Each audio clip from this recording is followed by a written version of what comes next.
Hello everyone, today we start fourth lesson carbon एवं इसके यौगिक। सबसे पहले हम कार्बन के इसके यौगिकों के बारे में जानेंगे। जब कार्बन और उसके यौगिक है, जैसे हम लेते हैं एक कार्बन 4 हाइड्रोजन यानी CH4 लेते हैं। CH4 को बोलते हैं मीथेन। क्या बोलते हैं? मीथेन बोलते हैं। वैसे ही क्या हो गया, 2 कार्बन हो गए C2H6 यानी जिसमें दो कार्बन और 6 हाइड्रोजन। इसको ऐसे खोल के लिखेंगे, इसको बोलते हैं इथेन। वैसे 3 कार्बन हो तो उसको बोलेंगे प्रोपेन, 4 कार्बन हो तो उसको बोलेंगे ब्यूटेन और 5 कार्बन हो तो उसको बोलेंगे पेंटेन।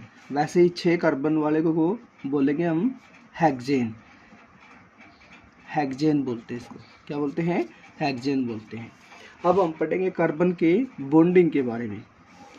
ठीक है, मतलब कार्बन कार्बन की बॉन्डिंग जो हमने पिछले अध्याय तीसरे पाठ में पढ़ी है, परमाणु संयोजकता के बारे में। किसके बारे में पढ़ा था?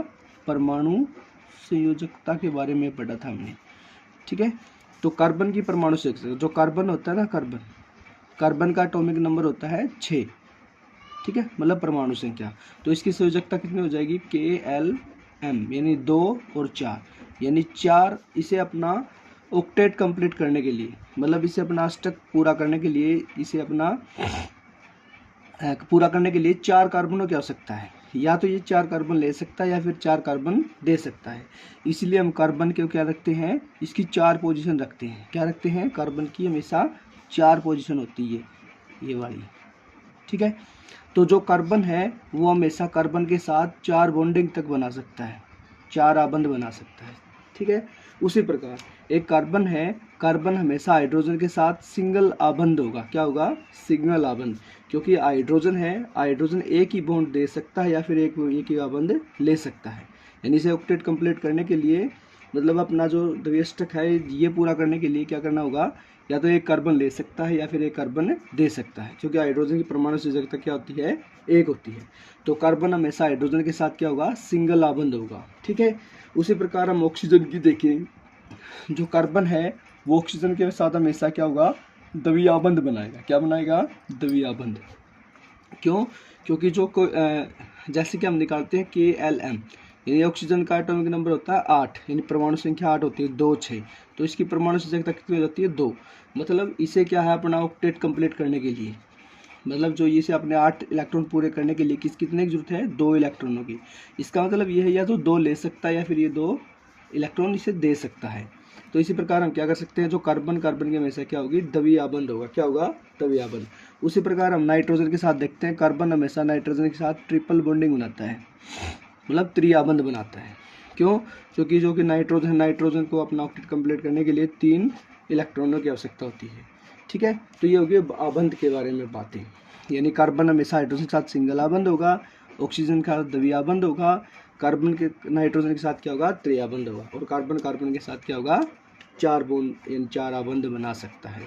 ठीक है, जैसे कि हम देखते हैं, हाइड्रोजन हमेशा हाइड्रोजन के साथ सिंगल आबंध होगा, ऑक्सीजन हमेशा ऑक्सीजन के साथ द्विआबंध में होगा, नाइट्रोजन नाइट्रोजन के साथ त्रिआबंध बना सकता है। ठीक है, ये हमारी बॉन्डिंग के बारे में। ठीक है, इसके बारे में हम डिटेल में अब तो एग्जाम का टाइम है इसलिए फास्टली करेंगे इसे। और जो इस प्रकार के आबंध है, मतलब कार्बन कार्बन की या जो आबंध है, नाइट्रोजन नाइट्रोजन का त्रिआबंध है, ऑक्सीजन ऑक्सीजन का द्विआबंध है। ठीक है, और ऑक्सीजन का हाइड्रोजन के साथ सिंगल आबंध है।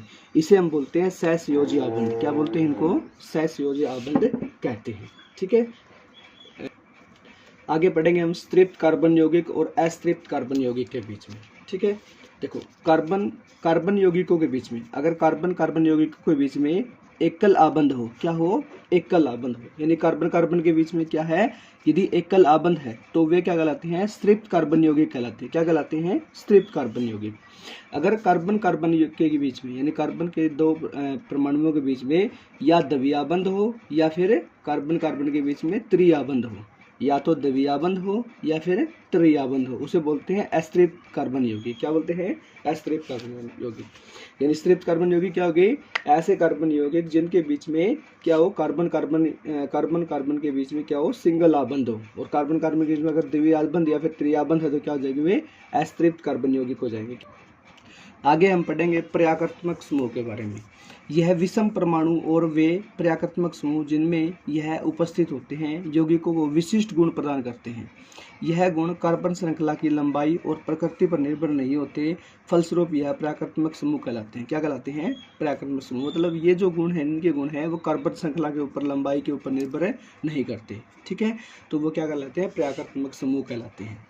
आगे है हमारी समजातीय श्रेणी। क्या है? समजातीय श्रेणी यानी यौगिकों की ऐसी श्रृंखला जिसमें कार्बन श्रृंखला में उपस्थित हाइड्रोजन को एक ही प्रकार के पर्याकृत्मक समूह में प्रतिस्थापित करता है, उसे समजातीय श्रेणी कहते हैं।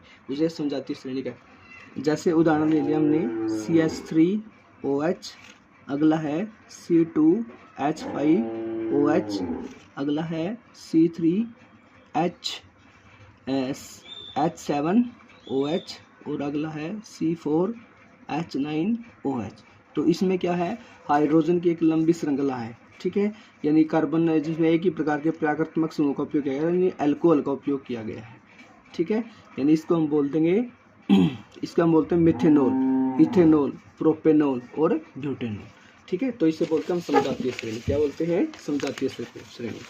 अगली अभिक्रिया है संकलन अभिक्रिया। क्या है? संकलन अभिक्रिया यानी इस अभिक्रिया में प्लैटियम और निकल जैसे उत्प्रेरकों की उपस्थिति में अस्तृप्त हाइड्रोकार्बन हाइड्रोजन जोड़कर स्त्रिप्त हाइड्रोकार्बन देते हैं। निकल उत्प्रेरक का उपयोग करके साधारणतः वनस्पति तेलों में हाइड्रोजनीकरण से इस अभिक्रिया का उपयोग होता है। वनस्पति तेलों में साधारणतः लंबी अस्तृप्त कार्बन श्रृंखलाएं होती हैं, जबकि जंतु वसा में स्त्रिप्त कार्बन श्रृंखलाएं होती हैं। साधारणतः जंतु वसा में स्त्रिप्त वसा अम्ल होते हैं जो स्वास्थ्य के लिए हानिकारक होते हैं। ठीक है, तो संकलन अभिक्रिया हम सीधे सीधे लिखते हैं प्लैटियम और निकल जैसे उत्प्रेरकों की उपस्थिति में अस्तृप्त हाइड्रोकार्बन को हाइड्रोजन जोड़कर स्त्रिप्त हाइड्रोकार्बन में बदलना क्या कहलाता है? संकलन अभिक्रिया कहलाता है। क्या कहलाता है? जैसे हमने अस्तृप्त हाइड्रोकार्बन ले लिया, कार्बन द्विआबंध कार्बन, यानी इसके साथ R लगा दिया, इसके साथ यहाँ पे भी R हो गया, यहाँ R हो गया, यहाँ R हो गया। यानी इसमें मैं क्या करूँगा? निकल या फिर प्लैटिनम की उपस्थिति में H2 यानी हाइड्रोजन को हम क्या करते हैं? ऐड करते हैं Pt के साथ। प्लैटिनम लिख सकते हैं इसको। तो ये हो गया हमारा कार्बन, सिंगल बॉन्ड कार्बन, यहाँ पे R, यहाँ पे R और यहाँ पे R, यहाँ पे हाइड्रोजन हमने क्या कर दी? इसमें ऐड कर दी। तो हमने वो पढ़ा था कि जब कार्बन और कार्बन के बीच में सिंगल आबंध हो तो क्या होता है? स्त्रिप्त हाइड्रोकार्बन होते हैं। क्या होते हैं? स्त्रिप्त हाइड्रोकार्बन हो गए हमारे पास। तो ये हमारी क्या हो गई? संकलन अभिक्रिया। इससे अगले हम पढ़ते हैं प्रतिस्थापन अभिक्रिया। क्या पढ़ेंगे? प्रतिस्थापन अभिक्रिया। सूर्य के प्रकाश की उपस्थिति में अति तीव्र अभिक्रिया में क्लोरीन का हाइड्रोकार्बन में संकलन होता है। क्लोरीन एक एक करके हाइड्रोजन के परमाणुओं को प्रतिस्थापित करती है। इसको प्रतिस्थापन अभिक्रिया कहते हैं। क्या कहते हैं? प्रतिस्थापन। पढ़ लिखा अपन इसका एग्जाम्पल करते हैं हम। CH4 + Cl2 यानी क्लोरीन अभिक्रिया है किसकी उपस्थिति में? सूर्य के प्रकाश की उपस्थिति में। सूर्य के प्रकाश की उपस्थिति में करेंगे हम इसको। तो ये हो जाएगा हमारा CH3Cl प्लस में HCl। ठीक है, तो इसने क्या किया? क्लोरीन के जो दो अणु हैं उनको क्या कर दिया? प्रतिस्थापित कर दिया, यानी अलग अलग कर दिया। एथेनॉल के गुणधर्म। एथेनॉल कक्ष ताप पर द्रव अवस्था में होता है। सामान्यतः एथेनॉल को अल्कोहल कहा जाता है तथा यह सभी अल्कोहली पेय पदार्थों में महत्वपूर्ण अवयव होता है। इसके अतिरिक्त यह एक अच्छा विलायक है, इसलिए इसका उपयोग tincture, iodine, cough syrup, tonic आदि जैसी औषधियों में होता है। एथेनॉल की किसी भी अनुपात में जल में मिला जा सकता है। मतलब थोड़े एथेनॉल को हम कितने भी जल में मिला सकते हैं। तन्नु अल्कोहल की थोड़ी सी मात्रा लेने पर नशा आ जाता है। हालांकि अल्कोहल पीना निंदनीय है, लेकिन समाज में बड़े पैमाने पर प्रचलित है। काफ़ी समय तक अल्कोहल का सेवन करने से स्वास्थ्य संबंधी कई समस्याएं उत्पन्न हो जाती हैं। ठीक है, ये थे एथेनॉल के गुणधर्म। मतलब एथेनॉल जो होता है कक्ष ताप पर क्या होता है? द्रवावस्था में पाया जाता है, सामान्यतः अल्कोहल कहा जाता है तथा यह सभी अल्कोहली पेय पदार्थों में मिलता है। ठीक है, इसकी थोड़ी सी मात्रा से क्या हो जाता है? नशा हो जाता है। इसे समाज में बड़े पैमाने पर पिया जाता है। ठीक है, यह हालांकि ये क्या है? बहुत ही निंदनीय है। इसका उपयोग क्या है? कफ सिरप में, टॉनिक में, ठीक है, आयोडीन टिंचर में जैसे औषधियों के रूप में भी इसका इस्तेमाल किया जाता है। ठीक है, अब पढ़ते हैं एथेनॉल की अभिक्रिया। जो सोडियम के साथ अभिक्रिया करता है, पहले देखो सोडियम के साथ कैसे अभिक्रिया करेगा। जैसे मैंने सोडियम ले लिया 2Na प्लस में एथेनॉल होता हमारा 2CH3 CH2OH, ठीक है। इसकी अभिक्रिया करेंगे हम, ये ऑक्सीजन माइनस हो जाएगा, यहाँ तो H2 पॉजिटिव हो जाएगा। मतलब क्या है, ये हो जाएगा हमारा 2CH3 CH2O माइनस का, और इसके साथ आ जाएगा हमारा Na, और प्लस में हाइड्रोजन गैस अलग हो जाएगी। यानी जब अल्कोहल सोडियम के साथ अभिक्रिया करता है तो हाइड्रोजन गैस उत्सर्जित करता है। एथेनॉल के साथ अभिक्रिया में दूसरा उत्पाद सोडियम इथोक्साइड बनता है। क्या बनता है हमारा, सोडियम इथोक्साइड। ये जो हमारा सोडियम इथोक्साइड और ये हाइड्रोजन गैस है, ठीक है। आगे बढ़ते हम एस्टरेट हाइड्रोकार्बन बनाने की अभिक्रिया। 443 केल्विन ताप पर एथेनॉल को अधिकयुक्त सादर सल्फ्यूरिक अम्ल के साथ गर्म करने पर एथेनॉल का निर्जलीकरण हो जाता है, ठीक है। होकर क्या बनता है, इथीन बनता है। मतलब 443 केल्विन टेम्परेचर पर जब हम एथेनॉल को क्या करते हैं, सादर सल्फ्यूरिक अम्ल के साथ गर्म करते हैं तो ये जल के अणुओं को त्याग देता है और इथीन बनाता है। जैसे हमारा CH3 और CH2OH है। अगर मैं इसको क्या करूँगा, किस पे, 443 केल्विन टेम्परेचर पे और सल्फ्यूरिक सादर सल्फ्यूरिक अम्ल H2SO4 की उपस्थिति में गर्म करूँगा तो ये हमारा हो जाएगा CH2 द्विआबंध CH2, मतलब इथीन हो गया हमारा, और प्लस में H2O जल को क्या कर, जल के अणुओं को क्या कर देगा, ये बाहर निकाल देगा। अगला टॉपिक है हमारा एथेनोइक अम्ल, ठीक है। एथेनोइक अम्ल की जो अभिक्रिया है, एथेनोइक अम्ल है, उसके गुणधर्म है। देखो एथेनोइक अम्ल के गुणधर्म, एथेनोइक अम्ल को सामान्यतः एसिटिक अम्ल भी कहा जाता है तथा यह कार्बोक्सिलिक अम्ल से संबंधित है। एसिटिक अम्ल के 3 से 4% विलयन को सिरका कहा जाता है, ठीक है। इसके 3 से 4% विलयन को सिरका कहते हैं एवं इसे अचार में प्रेरक्षक के रूप में इस्तेमाल किया जाता है, ठीक है। शुद्ध एथेनोइक अम्ल का गलनांक 290 केल्विन होता है और इसलिए ठंडी जलवायु में शीत के दिनों में यह जम जाता है। यानी जो ठंडी जलवायु होती है ना, शीत सर्दी के दिनों में जम जाता है। इस कारण इसे ग्लेशियल एसिटिक अम्ल कहते हैं। कार्बोक्सिलिक अम्ल कहा जाने वाला कार्बनिक यौगिकों के समूह का अभिलक्षण इसकी अम्लता होती है, ठीक है। अब हम पढ़ते हैं इसकी इंपॉर्टेंट एथेनोइक अम्ल की अभिक्रियाएं। सबसे पहले होती है एस्टरीकरण। जो एस्टरीकरण होता है ना, वो एस्टरीकरण हमारा क्या होता है, जब हम क्या करते हैं एस्टरीकरण, एस्टर मुख्य रूप से एवं अल्कोहल की अभिक्रिया से निर्मित होते हैं, ठीक है। एथेनोइक अम्ल किसी अम्ल उत्प्रेरक की उपस्थिति में परिशुद्ध एथेनॉल से अभिक्रिया करके एस्टर बनाते हैं। सामान्यतः एस्टर की गंध मृदु होती है। इसका उपयोग इत्र बनाने एवं स्वाद उत्पन्न करने वाले कारक के रूप में किया जाता है। सोडियम हाइड्रोक्साइड से अभिक्रिया द्वारा जो एक अक्षार है, एक इस एस्टर पुनः अल्कोहल एवं कार्बोक्सिलिक अम्ल का सोडियम लवण बनता है, ठीक है। जैसे अब हम इसकी अभिक्रिया करते हैं, इसकी अभिक्रिया होती है, देखो जैसे CH3 CH2OH, ठीक है। ये हमारा इथेनॉल हो गया, क्या हो गया, एथेनॉल हो गया, ठीक है। एथेनोइक अम्ल की एथेनॉल के साथ अभिक्रिया, मतलब ये हमारा एथेनॉल हो गया। अब हम लिखते हैं एथेनोइक अम्ल। एथेनोइक अम्ल होता है हमारा CH3COOH, ठीक है। अब इसकी अभिक्रिया करवाएंगे हम। जैसे इससे बनता हमारा CH3COO C2H5, ठीक है, और प्लस में H2। ये जो हमारा है क्या है, एस्टर है, क्या है, एस्टर। इसको हम ऐसे भी लिख सकते हैं, जैसे इसको हम ऐसे लिखते हैं CH3 कार्बन की द्विआबंध ऑक्सीजन के साथ में हो गया, और CH2 हो गया, और CH3 हो गया, और प्लस में H2। इसको हम ऐसे लिखते हैं, यानी ये क्या हमारा एस्टर है, क्या है, एस्टर बोलते हैं इसको। और इस अभिक्रिया को बोलते हैं एस्टरीकरण। क्या बोलते हैं, एस्टरीकरण बोलते हैं, ठीक है। आगे है अक्षारक के साथ अभिक्रिया। खनिज अम्ल की भांति एथेनोइक अम्ल सोडियम हाइड्रोक्साइड जैसे अक्षारक से अभिक्रिया करके लवण सोडियम एथोएट और सोडियम एसीटेट जल बनाता है, ठीक है। जैसे हम अभिक्रिया करते हैं इसकी सोडियम के साथ, यानी अक्षारक के साथ। अक्षारक होता है हमारा NaOH, सोडियम हाइड्रोक्साइड ले लिया हमने, प्लस में CH3COOH, यानी ये क्या होगा हमारा एथोइनिक अम्ल, ठीक है। एथोइनिक एसिड बोलते हैं हम, तो इसे बोलते हैं CH3COO।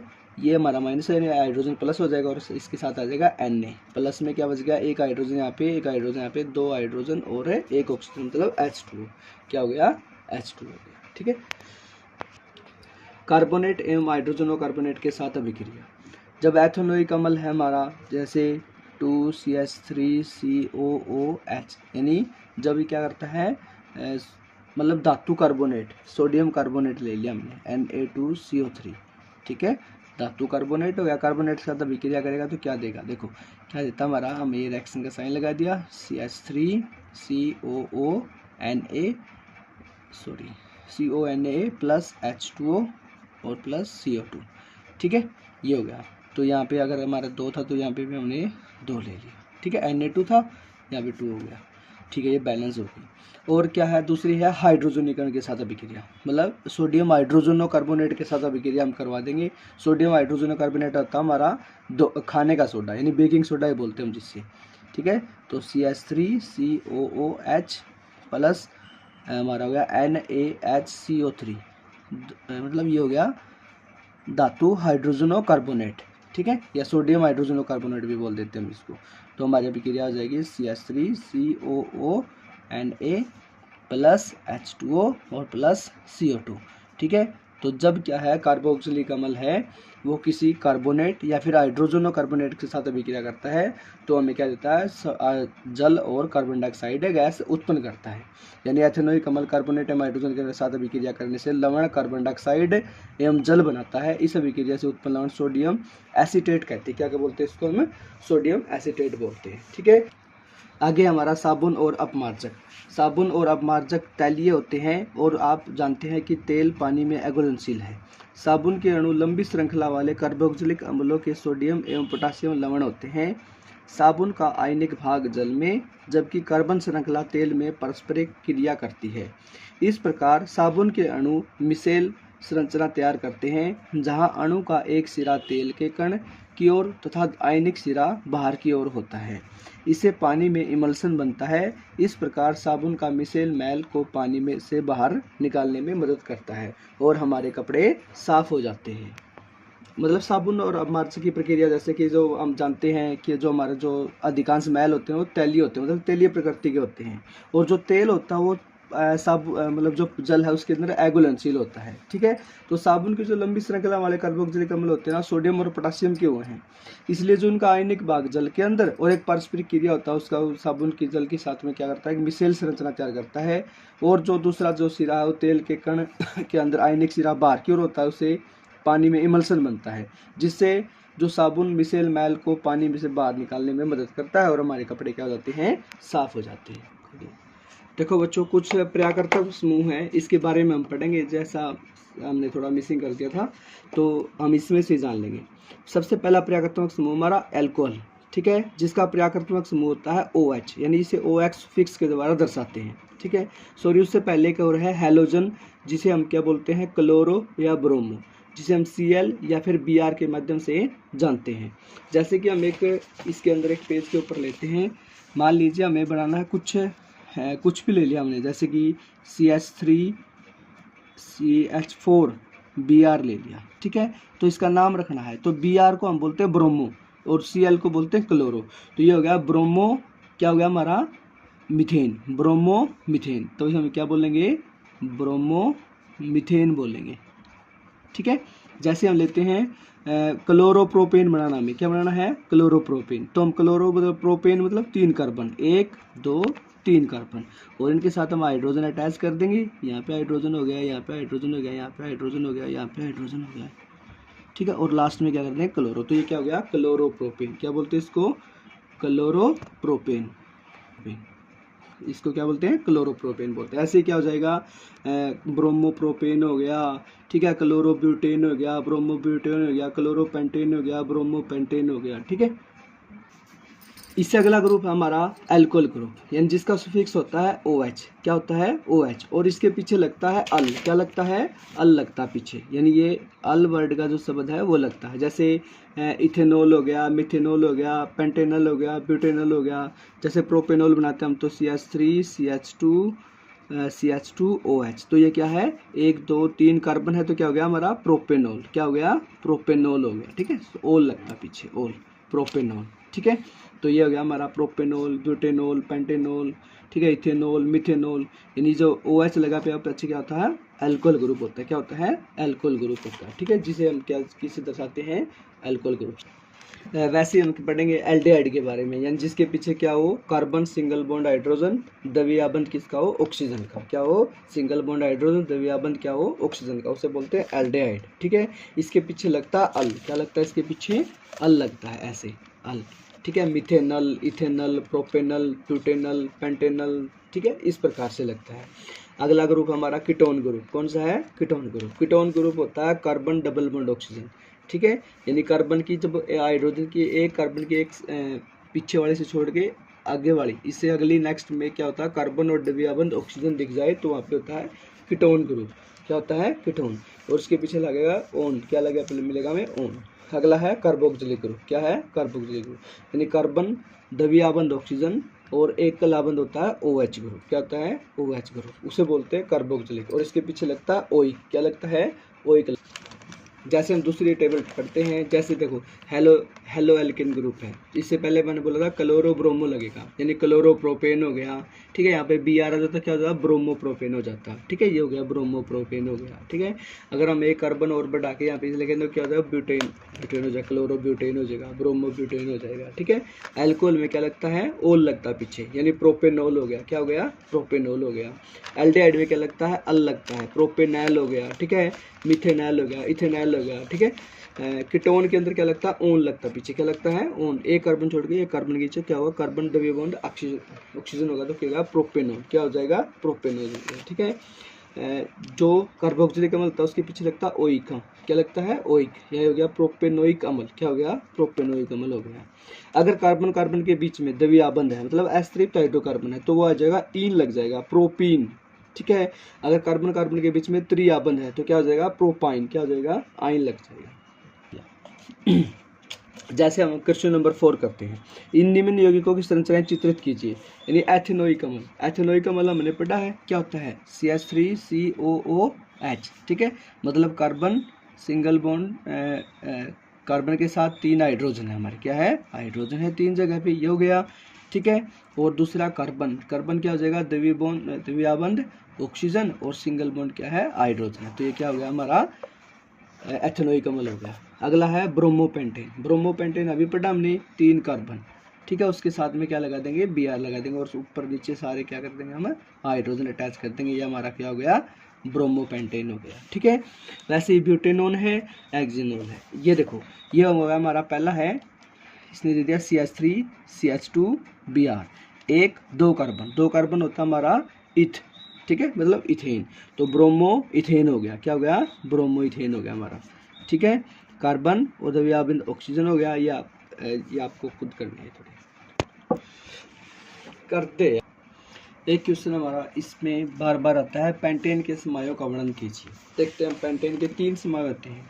पहला है एन पेंटेन, आइसोपेंटेन और नियोपेंटेन। मतलब एन पेंटेन होता है हमारा, देखो, जिसमें अंदर 5 कार्बन हो, 1 2 3 4 5 कार्बन, मतलब हमारा क्या हो गया? C5H12, ये होता है हमारा एन पेंटेन। क्या होता है? एन पेंटेन होता है हमारा, ठीक है। इससे हम अब बनाएंगे आइसोपेंटेन। क्या बनाएंगे? आइसोपेंटेन। जो ये लास्ट वाला कार्बन है ना, लास्ट वाला कार्बन है, इसको उठा के हम समेत हाइड्रोजन कहाँ ले आएंगे? सेकंड वाले के नीचे, और इस हाइड्रोजन को हम कहाँ ले जाएंगे? इस कार्बन के स्थान पर। मतलब हमारा कैसे लिखेंगे हम इसको? 1 2 3 4, ठीक है। इस कार्बन के नीचे हमारा क्या आ गया? वो कार्बन उठ के आ गया, यानी कार्बन और हाइड्रोजन आ गई थी। और अब इनकी जगह हम हाइड्रोजन प्लेस कर देंगे, ठीक है। ये हाइड्रोजन हो गया हमारा, ये हो गया हाइड्रोजन, ये हो गया हाइड्रोजन, ये हो गया हाइड्रोजन। और ये जो वाला हाइड्रोजन था कहाँ गया हमारा? इसकी जगह पे। इसको बोलते हैं हम आइसोपेंटेन। क्या बोलते हैं? आइसोपेंटेन, ठीक है। अब नेक्स्ट हमारा नियोपेंटेन। अब ये जो वाला कार्बन है ना, और जो हाइड्रोजन है, अब ये उठ के कहाँ पे आ जाएगा? दूसरे वाले के इस हाइड्रोजन के स्थान पर। अब की बार ऊपर आ जाएगा। कहाँ आ जाएगा? ऊपर, यानी इस हाइड्रोजन को हम फिर से यहाँ ले आएंगे, ठीक है। तो हमारा कैसे हो जाएगा? कार्बन कार्बन और ये कार्बन, यानी ये कार्बन हमारा यहाँ गया, और एक कार्बन हमारा पहले ही नीचे था, इसको हम वैसे का वैसा एज इट इज रख देंगे, ठीक है। ये हाइड्रोजन हो गया, यहाँ पे हाइड्रोजन, यहाँ पे हाइड्रोजन, इसकी जगह हाइड्रोजन आ गया हमारा। तो इसकी जगह तो हमारे 3 हाइड्रोजन थे, ठीक है। और ये हाइड्रोजन। तो ये हो गया हमारा नियोपेंटेन। कौन सा हो गया? नियोपेंटेन। तो ये भी क्या था हमारा एक इम्पोर्टेंट क्वेश्चन है। कौन सा है? नियोपेंटेन। तो पेंटेन के 3 समाय हो गए, पहला एनपेंटेन, दूसरा आइसोपेंटेन और तीसरा नियोपेंटेन। ठीक है। तो जैसे कि हम कुछ और भी एग्जांपल है इसके, जैसे साइक्लोपेंटेन हो गया, एक होता है हमारा बेंजीन। बेंजीन क्या होता है? C6H6, ये फार्मूला होता है बेंजीन का, बेंजीन। ठीक है। यानी हम इसको ऐसे रखते हैं, ये कार्बन की 6 पोजीशन को एक छोड़ के इस साइड में, एक छोड़ के इस साइड, ये हमारा क्या होता है? बेंजीन होता है। क्या होता है? बेंजीन बोलते हैं इसको। ठीक है। यानी C6H6। एक होता है हमारा साइक्लोपेंटेन। ठीक है। साइक्लोहेक्सेन। साइक्लो में क्या होता है? C5H10, ये होगा साइक्लोपेंटेन। ठीक है। यानी पेंटेन होता है C5H12 और साइक्लोपेंटेन होता है ये। साइक्लोपेंटेन हम कैसे बनाते हैं? साइक्लोपेंटेन हमारा ऐसे बनता है, ये हो गया हमारा साइक्लोपेंटेन। यानी यहाँ पे कार्बन, यहाँ पे कार्बन, यहाँ पे कार्बन और यहाँ पे कार्बन। ठीक है। ये हमारा साइक्लोपेंटेन का स्ट्रक्चर है। एक होता है हमारा साइक्लोहेक्सेन। साइक्लोहेक्सेन हम ऐसे बनाते हैं,